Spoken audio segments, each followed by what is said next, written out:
Unlocking financial freedoms. These are 5 things that I wish I knew earlier.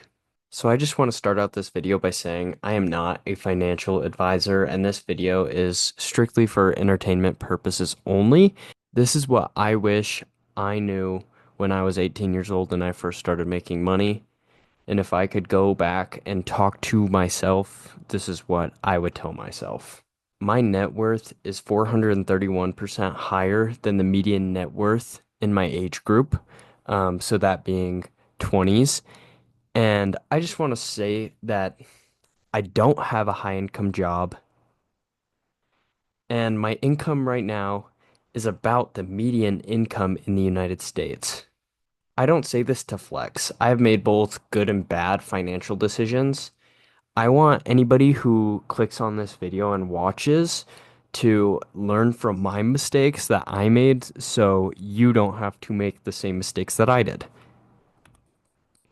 So here's the first tip that I would give myself if I could go back, and it's to avoid debt, especially if it's high interest. So, that could be car loans, that could be credit cards. If you know you're not responsible with money, chop up your credit card, get rid of it.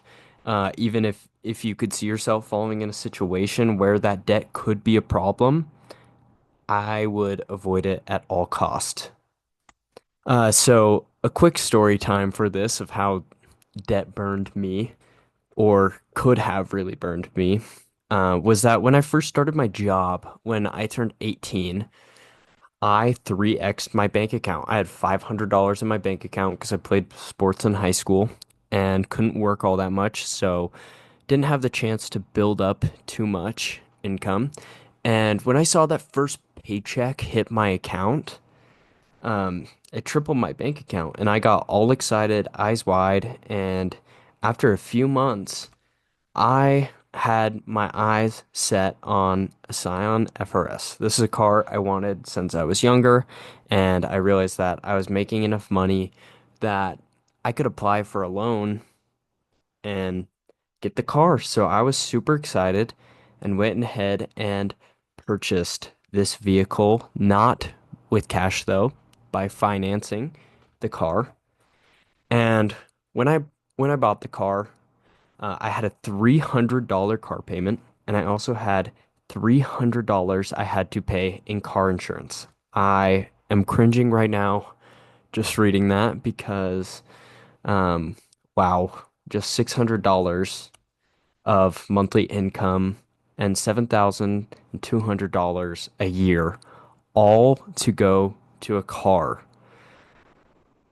That was also a accruing interest, so I would have to pay more than the car was actually worth.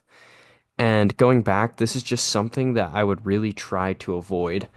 If I had just used that money that I was giving each year and putting it in a Roth IRA, and I was getting an 8% return annually, I could turn that into $2 million. And when I first learned this, it's when I realized I need to sell the car, I need to get rid of it, I need to avoid debt. Debt is the enemy if it's high interest or for something besides really a mortgage. The second tip I would give myself is to be frugal and live below your means. So this doesn't mean you have to penny pinch. It means being strategic with the money that you're making. So let's go back to the car example. If I was frugal and went for one of these two cars on the bottom, so a Honda Accord or a Toyota Corolla, instead of a Scion FRS, I could have bought the bottom two cars with cash out of pocket, saved up my money for a few months. These cars still would have been reliable enough to get me to and from my job to then allow me to save and invest or do whatever I want with my money from that point. But if I was just frugal and living below what I needed, I would have had a lot more money to myself ultimately. A good way to be strategic with your money is living on a written budget. So that's my third tip and third recommendation I would give to myself. And living on a written budget allows you to be strategic with every single dollar, which in the long term will add up. And this doesn't mean no fun. I think a lot of people, when they hear budget, just means, like you got to be tight on your money and you got to do things one certain way. But I would argue that having a written budget actually allows more room for fun to happen, but in a controlled environment. You know that you could set aside that certain amount of money monthly to go to fun expenses. And it's still setting you up for financial success in the future, which is why I recommend living on a written budget. My fourth tip that I would give myself: set aside income to invest.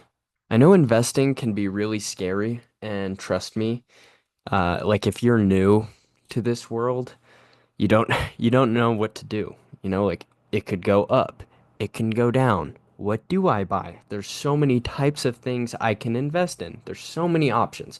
You could have index funds, you could pick single stocks, you could go into crypto, you could go into bonds, and you probably hear different things from different people. If you're young, you've probably heard about meme coins, crypto, and that's really like shiny and exciting because you could put little amounts of money in and make a big return when you're coming out, but could also have huge downside. Same thing with single stocks. You could take on a little bit more risk versus something like an index fund or a bond is a little more safe, but you still don't feel comfortable picking exactly what you want to go for, and you don't really know your plan.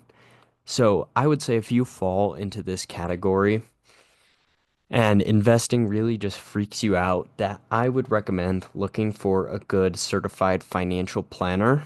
A certified financial planner can help you understand and reach your financial goals. They do it all for you. They'll be strategic, hear what you want to do, hear what your goals are with money, and make sure that happens. And the fifth tip I would give myself if I could go back is get comfortable with saying no. Ultimately, you're on a new financial journey and you want to get to financial freedom.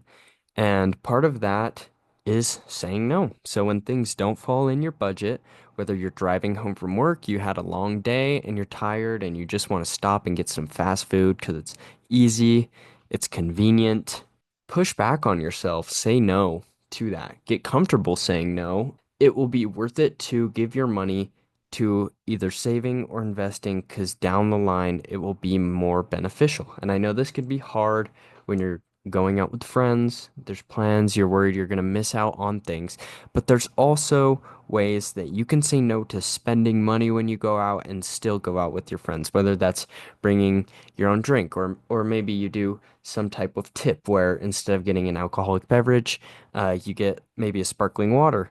And it looks like to everybody that you might be enjoying some type of drink, but really you're just getting a cheaper option. So just being strategic and smart about those things and getting comfortable to saying no to yourself when things really aren't necessary. And this kind of relates to just going back to that being frugal and, living on less than you truly need to, avoiding that lifestyle inflation.